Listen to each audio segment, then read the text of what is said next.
غلا ډاکې او د مصیبت نه د خلاصې دپاره د حضرت شاه ولی الله محدث دخلاوي رحمه الله د هغوی مستند وظایفو کې یو وظیفه دا هم ده کوم انسان چې دا وظیفه وکړي الله جل شانه به د غلانو نه ډاکوانو نه ناګهاني آفتونو نه او مصیبتونو نه محفوظ ساتي.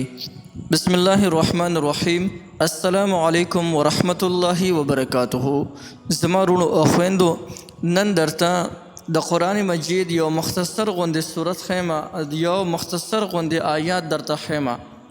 د آیات مبارک د شپې صرف یو پیړۍ ویا، د وده کېدو په وخت کې یو پیړۍ ویل دی صرف، او د دې دومره لوی برکات دي چې د دې په برکت باندې به د رب العالمین ټوله شپه د غلانو ډاکوانو ناګهاني آفتونو او د مصیبتونو بلاګانو نه به دي رب العالمین محفوظ ساتي.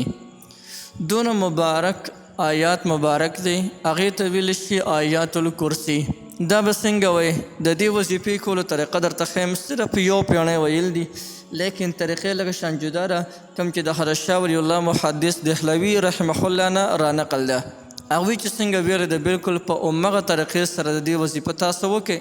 یو پیړۍ کول دي انشاءالله چې ټوله شپه به د غلا ډاکوانو وغیره یعنی د هر څه نه به د رب العالمین محفوظ ساتي. او دا خو په احادیث مبارکو کې هم د آیات الکرسي ډېر زیات فضایل راغلی دي. کوم انسان چې آیات الکرسي د اوده کېدو په وخت کې ووایي، نو رب العالمین به د دپاره یوه ملائکه مقرر کړي، او هغه ملائکه به د ده حفاظت کوي تر د سحره پورې. دې انسان ته به شیطان نږدې نشي راتللی، یعنی د انسان به د هر قسم شر نه محفوظ وي. دومره زبردست او پاورفل وظیفه ده. نو بیا پکار دي چې د دغې فضیلتونو د حاصلولو دپاره خو موږ دا وظیفه لازم ونکړو، خصوصا د دې دپاره چې زموږ مال متا اولاد جان مال وغیره دا ټول د آفتونو ناګهاني مصیبتونو نه محفوظ وي. نو که د دې خبرې خواهشمند دی، د نن نه دا وظیفه شروع کړه. کوم چې مسنون طریقه ده، د هغه مسنون طریقې خو به تاسو کوئ، یعنی کله چې سملی نو 33 کرته سبحان الله، 33 کرته الحمدلله، او 34 کرته الله اکبر، او بیا استغفر الله الذي لا اله الا هو الحي القيوم واتوب الیه 3 ځله. او د هغې نه پس چې څومره اذکار تا ته یاد هغه کوه. دغه د سنت کولو طریقه ده چې په هېڅ سیټ باندې به سملې وغیره که نه.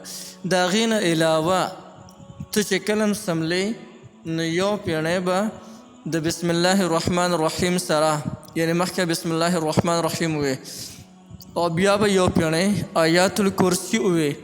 چې کله د آیات الکرسي ختمه کړله نو بیا ځان ته په ذهن کې په تصور کې به ځان ته دا مکان کور وي ارس وي، دا به ځان ته په تصور کې حاضر کې، او په تصور کې به د دې مکان نه 4 واړو طرفو ته شق وکړي یا به کف وکړي. بیا بېغمه سمله انشاءالله چې د دې عمل په برکت باندې به دی رب العالمین تر د سحره پورې د هر قسم غلا غلطو د ډاکوانو د هر قسم شریر خلکو نه به رب العالمین محفوظ ساتي. بل یو ملائکه به درته رب العالمین مقرر کړي چې هغه به د ستا حفاظت کوي تر د سحره پورې. نو یو ډېره زبردست وظیفه مې درته وښوله، بلکل یې کولی شئ. د دې هر چا ته مکمل اجازت دي، هر څوک ترې مکمل پیدا اخیستلی شي.